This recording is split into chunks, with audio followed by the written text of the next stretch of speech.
Hello everyone, this is Nicole. Thank you so much for stopping by and welcome to a brand new video tutorial. I know it has been a while. I'm sorry, with just this new job, it's been really busy and I didn't get to craft as much as I wanted to. So I'm just excited that I can share a new project with you today. I am also participating in a fun blog hop celebrating May release by Altenew, and I'll be using one of the brand new stem set that was just released today. Make sure you head over to my blog after watching this video so that you can enter to win a fun product giveaway as well from this blog hub. So today I'll be using this painted rose stem set that was just released. It's a really fun layering stem set, one of my favorite, I have to say, of all time from Altenew. And I'll be showing you how you can layer these images up. And this also gives me a chance to season my stem sets before I actually use them on actual projects. So I'm going to ink up my solid image first. This is the bottom layer. I inked it up with blush and I stamped on a scratch paper. And when you work with this solid image, make sure you ink it upside down, meaning rather than you tapping the stem set onto the ink paper, you flip that part. So right here, I am tapping my ink pad onto the stamp set instead, right? So that kind of gives a better coverage when you're working with a big image.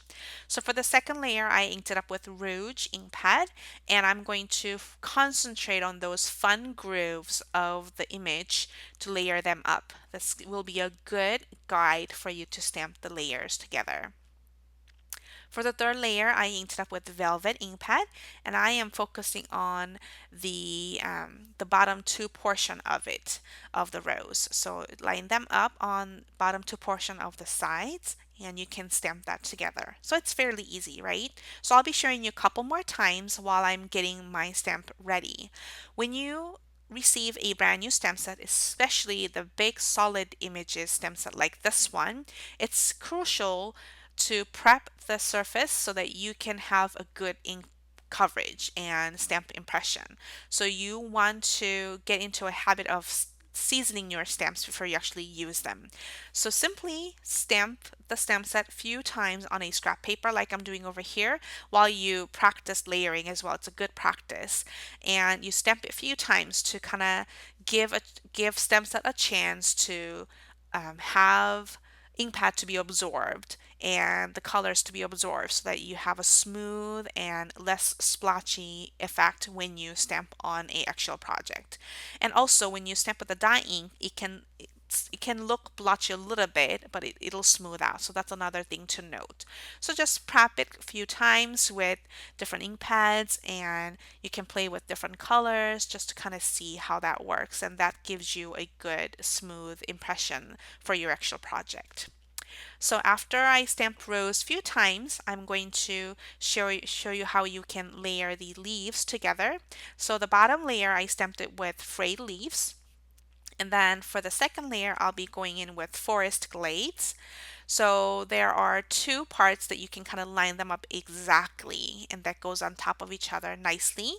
And for the third layer, I'll be using evergreen with my partial layering image. The evergreen is really dark and bold green. So if you don't like this pop of color, try this method. Stamp the solid image, the bottom layer, with the lightest ink pad. This time as a forest frayed leaf, frayed leaf.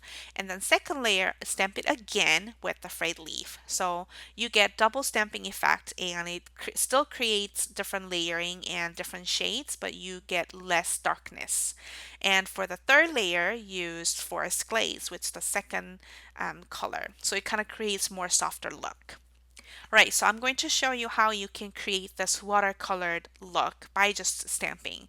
All you need is a watercolor paper. Over here I am using Tim Holtz watercolor cardstock, and I'll be using a smoother side. And the next one, all you need is a clean spray mist. So I'm going to use Rouge ink pad for my bottom layer. This is a big solid piece from the stem set.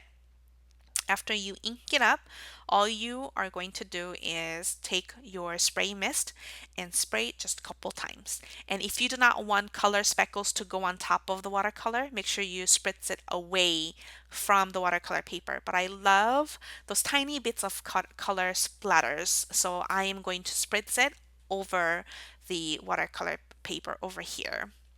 So the second layer, I am inking it up with crimson ink pad, and I'm going to spritz it again and line them up and stamp on top of our bottom layer.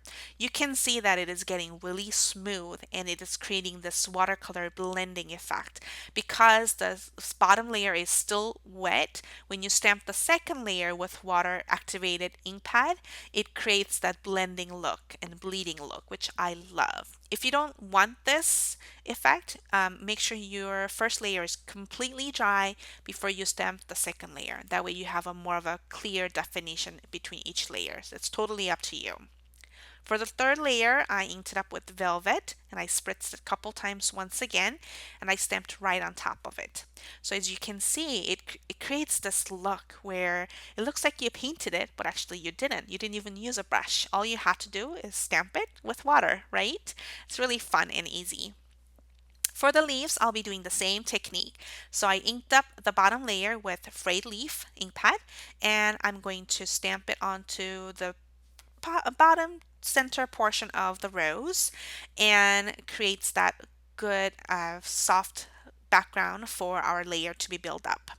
For the second layer, I'll be using Forest Glaze, which is the second medium shade of the green family.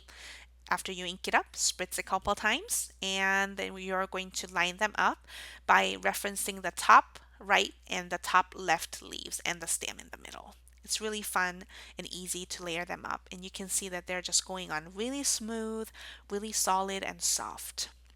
All right, last layer I'll be using evergreen because I really want that pop of green to show through as a third layer, and spritz it after you ink it up and stamp it. And that's all there's to it. And allow it to dry completely before you move on to the next portion of our card. I prepped the area with some embossing body and I inked up my sentiment with VersaFine Onyx black ink. This thank you stamp set is from Many Things, stamp from Altenew. This is one of my favorite thank you sentiment stamp to use. I'm going to pour over some clear embossing powder from Wow. I wanted a little bit of shine on the sentiment to kind of contrast with our watercolor rose, because it's watercolor rose looks a little bit of matte and it goes on really smooth. So I want just a little bit of shine with my sentiment. I'm going to heat set that and set that aside, and I'm going to prep my card base. This is a pale gray cardstock from Altenew, and I created a top folding card. And to make sure my watercolor layer stays flat and nice intact with my card base, I'm going to use fun foam pads and Be Creative tapes to make sure they stick nicely together in the mail or when you hand out to somebody. So I'm actually creating this card for a teacher who is retiring that we work together, and I thought it would be a really great, simple thank you card that has a wonderful rose on top of it. So after I attach my watercolor piece onto my card base, I wanted to add a little bit of shine. So I'm going to use some 4mm and some 6mm clear sequins from Pretty Pink Posh. And using my multimedia mat, I'm going to attach just a little bit of it. I thought it wouldn't hurt to add just a little bit of shine to kind of contrast with our watercolored rose. So you don't want to overwhelm too much with too many sequins. So I'm just putting 3, and odd numbers kind of balance it out and is pleasing to the eye for some reason. So I just like that odd number when I add embellishments onto my card. And I just wanted to add little bit really subtle amount of shine, so I'm just going over some parts of the rose and the stem area with my Wink of Stella. And that finishes the card for today. I hope you enjoyed today's card and hope you have fun hopping along. If you liked today's video, make sure you give it a thumbs up. And if you're new to my channel, please hit subscribe button. Your comments and your thumbs ups really mean a lot to me, and it helps me going with making videos, even though it takes a lot of time sometimes. And I will link all of the products below in the description area or at the bottom of my blog post that you can check out all the product that I used.